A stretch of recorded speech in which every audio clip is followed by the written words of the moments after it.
What is going on with Six Flags? Seriously, the company is like spiraling out of control. And this just in, Six Flags America is actually closing 2 of their major areas for the remainder of the 2022 season. Visitors going to the park that is located just outside of Washington, D.C. will no longer be able to enjoy Coyote Creek or Whistle Stop Park. And Coyote Creek offers the park's SLC Mindy Racer as well as a few of the flat rides, and Whistle Stop Park offers a bunch of kid rides. Not only that, but thanks to parkfans.net, we just found out that Discovery Kingdom currently has 16 rides that are not in operation and look to be closed for the rest of the 2022 season. 16 rides! And if you've ever been to that park, they don't have that many attractions to begin with. So could this trend continue, and could we see every Six Flags park in the chain close off a section or 2 of their park just to make it through this year? And what does the future look like for this company? Now, normally, Theme Park Predictions is a very positive channel, but honestly, this stuff is just getting ridiculous. Not only did the second quarter results for the company come back horrendous, the morale within the parks is nowhere like it used to be, and that's unfortunate. And do you want to know how bad it really is? Well, Six Flags Great Adventure is located just south of New York City, just east of Philadelphia, and west of Atlantic City, which means there's over 40 million people that live within an hour or an hour and a half drive of Six Flags Great Adventure. But this park has been pretty much dead the entire season. Who would have ever thought that you could literally walk right on El Toro and Kingda Ka, or with the minimal wait of maybe 10 to 15 minutes on a Saturday in the middle of the summer? Not only are the parks that slow, you know their revenue from Flash Pass is definitely not there. So what's to come of all of this? And why is the Six Flags CEO doing this? Now on paper, it does look good for the company to really slash the hours as well as the labor cost and everything else. I get that.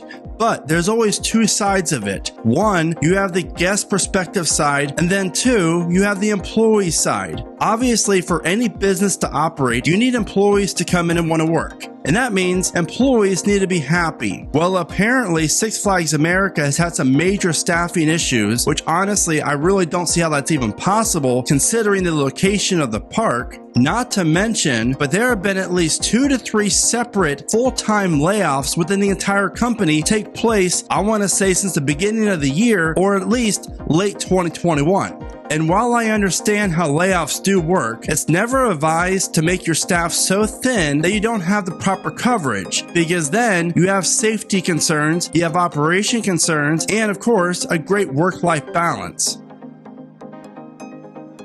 With all of the negative press that Six Flags has had over the last year, I gotta wonder what the morale is like within the seasonal employees as well as the full-time employees at the parks. Not only did the new CEO say they're not going to add any new major capital or rides, period, to any parks over the next 2 to 3 years. That's just insane, because you have to give people reason to want to go back to the parks. Now, when I worked at Six Flags back in 2006 and 2007, we had to deal with Mark Shapiro, and I thought that guy was bad and all the changes and things he did for the parks. But I will say, I would take Mark Shapiro any day over this new CEO, hands down. And I have heard that the new CEO does like to watch YouTube videos about the Six Flags parks. So Celine, if you're watching this, I have to ask, what's your motive? Because it's clearly not good. And if you need any help on how to run theme parks the right way, you can find my email in the description of this video, and I would love to hear from you as well as help you out, because clearly you have no idea what you're doing when it comes to theme parks.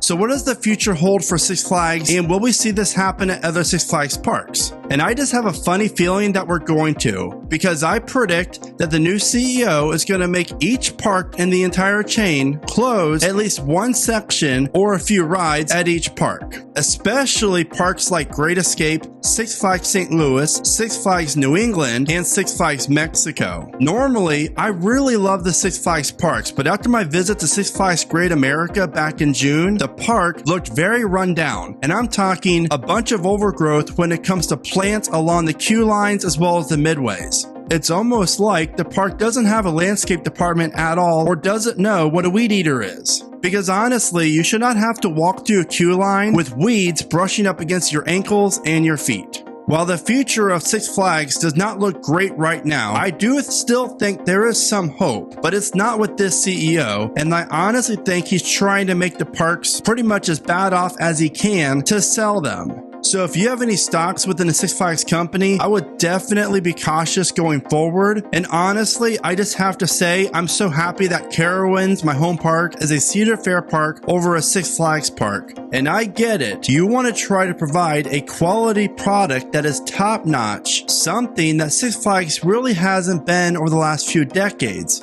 But guess what? Instead of insulting people about how much money they make, maybe just do the whole Disney method and basically just outprice them. Because it's obvious and it's unfortunate that not everyone can afford to go to Disney due to how crazy, ridiculous expensive it is. Now, not saying that Six Flags needs to charge $125 or more per day to get in the park, but if this CEO wants a top quality product, then he has to deliver that as he raises the rates to get into the park. Because you never hear anyone from Disney bringing up the things that he just brought up on their second quarter call. If you want to make your parks top tier and charge more to get in, well then guess what? The product has to be your number one concern. That means better food, better operations, every ride open, plus multiple trains, not reducing the hours, and none of the other crap that's been happening this year. And if you would have told me that all the Six Flags parks are going to be struggling this much with the new CEO at the beginning of this year, and that Six Flags will not have any capital coming in 2023 or 2024 at this moment, I would have never have believed you. So if I was Six Flags and the CEO, I would definitely put the Batman spotlight in the sky in hopes that Batman or someone will come rescue them, because clearly they cannot rescue themselves. But I do think we will hear rumblings in the future about SeaWorld Parks, Cedar Fair, and maybe a few other theme park operators looking to purchase a park or two from the Six Flags chain. And we all know that Cedar Fair desperately wants to have a full-fledged theme park in Texas. So Six Flags over Texas, or maybe Six Flags Fiesta. Closing certain areas of the park is such a negative image for the park as well as a message to the guest, because you know damn well that Six Flags will not charge any less to get in the park, even though some of their attractions, or like in Discovery Kingdom's sake, half of their attractions aren't even in operation. It's totally ridiculous and not a good business practice whatsoever. Sorry to be so negative with this rant. I'm just extremely passionate for the Six Flags parks because I used to work for them, and I have a lot of friends still at parks all across the country, and I really do feel for the pain for these parks, the guests of the parks, the employees, because honestly, the parks the Six Flags have, they're all great parks. They just need some TLC, and clearly the new CEO doesn't know what that is or doesn't care to know what that is, and that really is a big shame. So what are your predictions for the future of the Six Flags parks? Do you think they're going to sell a few? Do you see other areas of certain parks closed for the rest of this year? Please let me know in the comments. And remember, we will get through this together. Just stay positive, and hopefully better times are ahead. As always, thank you so much for watching. Remember to smile today, think positive, and keep riding coasters.